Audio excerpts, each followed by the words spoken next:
Eu já tratei sobre Augusto Schleicher, eu não sei se essa é a pronúncia do nome dele. Já tratei também sobre Saussure.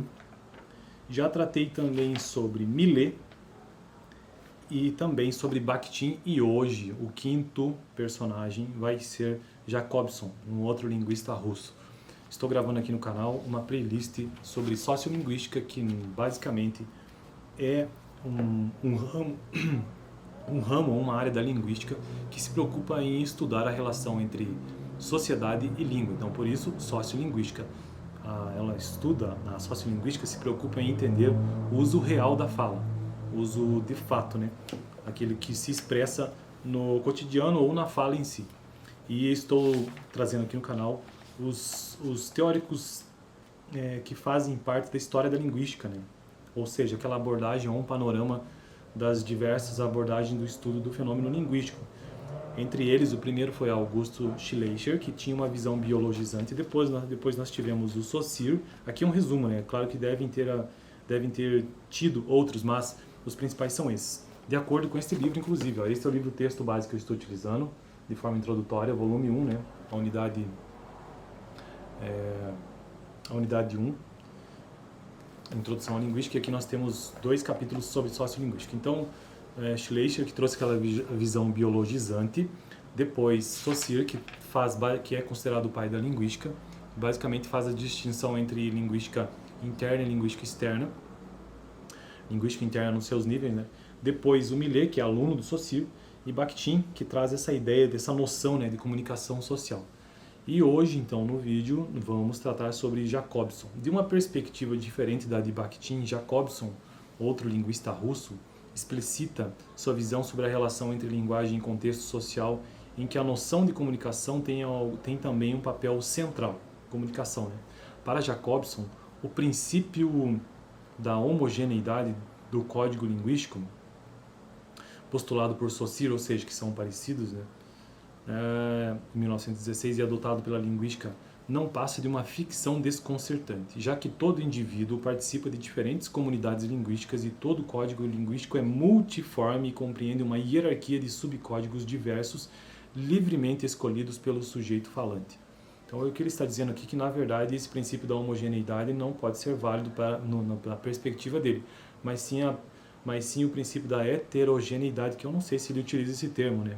Mas eu sei que hoje existe esse termo. Segunda função da mensagem do interlocutor ao qual se dirige e da relação existente entre os falantes envolvidos na situação comunicativa. Então, ou seja, é heterogêneo, né? E aí, Jacobson já na década de 60, né? Então, o último que nós falamos foi sobre Bakhtin. Bakhtin é da década dos anos 30, então da década de 30, 1929. E Jacobson, década de 60. Para Jacobson, 1960, o ponto de partida é o processo de comunicativo amplo, e isso o leva a ultrapassar a ótica estreita de uma análise do fenômeno linguístico ancorada apenas em suas características estruturais. Estruturalismo, né, de Saussure, da estrutura da linguística interna. Ao privilegiar o processo comunicativo, o referido autor privilegia também os aspectos funcionais da linguagem. É o que podemos ver com clareza em seu célebre artigo chamado de Linguística e Poética, em que Jacobson identifica os fatores constitutivos de todo o ato de comunicação verbal. Então, o remetente, a mensagem, o destinatário, o contexto, o canal e o código. Na verdade, esses são os elementos da comunicação hoje em dia, né? Já são entendidos assim. Não sei se na linguística, mas em outras áreas sim. É interessante que Jacobson que trouxe essa ideia, né, destes elementos da comunicação. Então, o remetente, a mensagem, o destinatário, o contexto, o canal utilizado e o código. Cada um desses fatores determina uma diferente função de linguagem.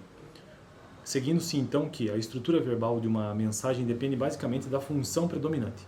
Assim é que, por exemplo, a predominância do fator remetente configura a função emotiva ou expressiva que exprime a atitude de quem fala em relação àquilo de que está falando.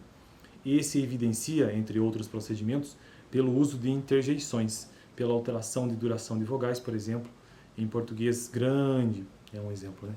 Bom, então este foi o autor. No próximo vídeo quero tratar sobre Marcel Cohen, não sei se é assim que é a pronúncia, e hoje então tratei sobre Jacobson numa perspectiva sociolinguística em que ele traz essa ideia dos fatores constitutivos do ato da comunicação verbal, ou seja, remetente, mensagem, destinatário, contexto, canal e o código. No vídeo passado eu tratei sobre Bakhtin, vou deixar aqui no final. Estou construindo essa playlist sobre sociolinguística, já mostrei o livro texto base que estou utilizando, super recomendo inclusive, um livro apenas introdutório, e toda terça-feira um vídeo sobre isso, sobre sociolinguística. Valeu!